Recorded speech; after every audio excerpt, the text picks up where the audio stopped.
Soy Sergio Oya, director en Legal-E-Go y abogado especializado en Derecho Alimentario. En este vídeo vamos a hablar sobre qué requisitos necesitan las empresas para poder vender complementos alimenticios en España.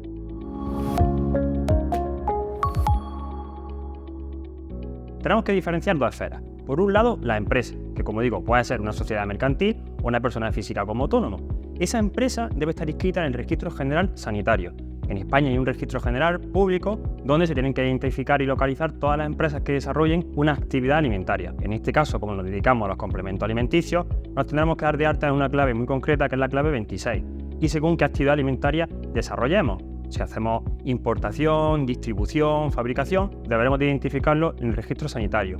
Si además tenemos puntos de venta al público o al consumidor final de forma directa, tendremos también que darnos de alta paralelamente a un registro sanitario, pero en este caso no al general, sino al registro sanitario autonómico. O sea, según donde tengamos esa tienda, además de estar dado de alta en el registro general sanitario, tendremos que estar dado de alta en el registro autonómico de la comunidad autónoma donde tengamos ese punto de venta. Además de todo esto, deberemos de contar con una PPC o un sistema de autocontrol, lo que son los planes de higiene. Si hacemos fabricación, importación y almacenamiento, habrá que tener unos planes de higiene muy completos, pero si hacemos distribución sin almacén, sin embargo, serán más leves, será un sistema de autocontrol o una PPC simplificado.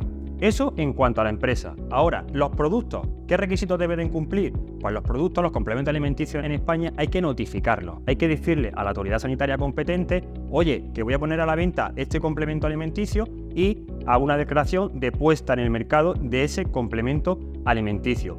Cuando lo aportemos, tenemos que aportar, obviamente, esa declaración con la etiqueta del producto. Por eso es muy importante que la etiqueta, ya cuando se notifique, cumple con toda la normativa. Como ha explicado mi compañera Vanessa en otro vídeo, existe una serie de contenido mínimo legal obligatorio que debe de contener esa etiqueta. ¿Qué pasa con los complementos alimenticios cuando los vamos a notificar ante la autoridad sanitaria? Pues que en España solamente se permiten muy pocas vitaminas y minerales. Entonces, cuando incorporamos otros ingredientes, sustancias, plantas, etcétera, en ese producto, debemos de acudir a lo que se llama principio de reconocimiento mutuo.